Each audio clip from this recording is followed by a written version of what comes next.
Сәлем достар, сіздермен бірге мен Тұржан. Және бұл мен жаңа видео. Мен өте ұзақ видео түсірген жоқ. Видео түсірдім, просто ешқандай видео мағынам жоқ. Және мен ютубқа салам деген жоқ. Бұл видеоны мен салам деген ойдамын ютубқа, және сіздер көріп отырсыздар деген ойдамын. Білмеймін, көреміз, короче. Бүгінгі видеода мен сурет мектебі жайлы айтатын боламын. Яғни жақсы жақтарын, немесе жаман жақтарын айтатын боламын. Мен білмеймін, бұл видео кімге қызықты болады, ешкімге, наверное. Жоқ, мен точно білемін, что бұл видео ешкімге қызықсыз болады. Бірақ все равно мен бұл видеоны түсіріп тұрмын. Себебі неге түсірмеске, давайте бастайық. Мен сурет мектебінде 4 жыл оқыған болатынмын. Негізі үлкен қалаларда онда 7 жыл оқиды. Просто мен өте кішкентай қалада тұрамын, және онда 4 жыл оқиды.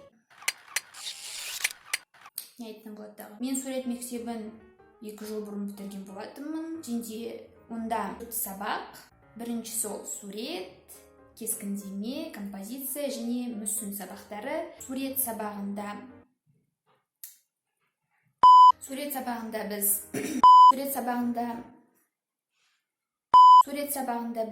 сурет салатынбыз. Только қарағандаштармен ғана сурет салатынбыз. Яғни қарағандаштармен бояйтынбыз. Короче, бізде осындай болатын, типа твердый қарындаш, мягкий, твердый, мягкий, твердый 2, мягкий 2.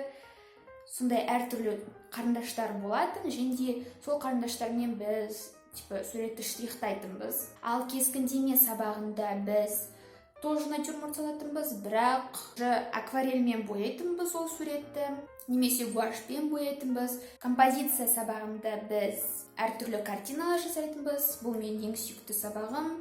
Короче, біз анда әртүрлі картиналар жасайтынбыз, немесе әртүрлі қолөнер жасайтынбыз. Мүмкін мына жерде мен өз жасаған жұмыстарымды көрсетемін, және сіздер көріп тұрсыздар мен суреттерімді, картиналарымды. Мен картиналарым өте әдемі болмайтын, себебі мен қолдарым дұрыс жерден өспеген, және олар өте қатты емес. Жарайды. Ал мүсін сабағында біз әртүрлі мүсіндер жасайтынбыз. Мысалы, гипстан мүсін жасайтынбыз, картоннан, немесе пластилиннен әртүрлі мүсіндер жасайтынбыз. Тоже өте күшті сабақ болатын. Біз суретте тек қана натюрморт саламыз. Натюрморт, сен алдынандай әртүрлі фейковый жемістер қойып қояды, және шайнек, ваза, сондай нәрселер қойып қояды. И сен оны саласың. Бізде көбінесе сол натюрморт салып үйрететін, бірақ кейде біз мысалы әртүрлі басқа да нәрселер салатынбыз. Мысалы әртүрлі нәрселермен біз салдық. Трубочкамен сурет салу, немесе саусақпен сурет салу, немесе портрет салып көрдік. Еще далаға шығып сурет салып көрдік. Короче, кейде анда-санда біз басқа да нәрселер салатынбыз. Бірақ көбінесе біз сондай натюрморт қана салатынбыз. Және мен суретте вообще күшті сурет салмайтын. Вообще сурет салмайтын екі суретте. Мысалы, қазір көбінесе барлығы айтады, типа, мен өте күшті сурет салам, бірақ мен суретте вообще сурет салмайтын. Маған бүкіл суреттерді всегда мұғалім салып беретін, және мен вообще ештеңе салмайтынмын. Мұғалім просто салып береді маған сол натюрмортты, потом мен ары қарай өзім бояйтынмын. Даже бояғанда да мұғалім жартысын маған салып беретін, ал мен просто типа вообще, менде жаман шығатын сурет салу. Бірақ почему-то мен сабақты 5-пен бітірдім суретті. И анда әртүрлі даже конкурстар болғанда да мен ағам салып беретін суретті. Мен типа вообще сурет салмайтым. Бірақ қазір суретті мен нормально саламын. Бөтен дыбыстар болса көңіл аудармаңыздар. Просто анда көңіл аудармаңыздар.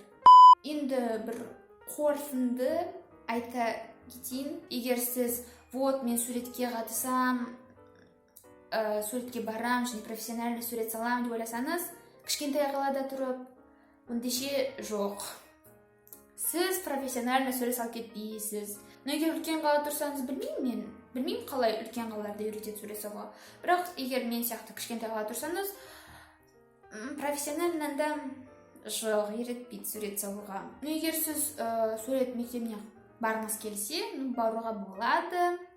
Анда сіз морд салуға үйренесіз, және де әртүрлі сурет салу әдістеріне үйренесіз, тағы да басқа. Және де анда әртүрлі қолөнер жасап үйренесіз, әртүрлі картиналар жасап үйренесіз, және де күшті. Және де әртүрлі мүсіндер жасап үйретеді.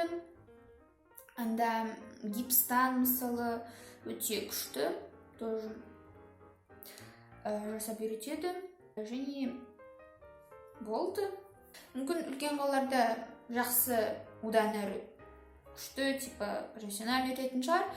Мен вообще түсініксіз түсіндіретін шығармын. Мен вообще өз айтқанымды өзім түсінген жоқпын, білмеймін, сіздер неме түсіндіңіздер.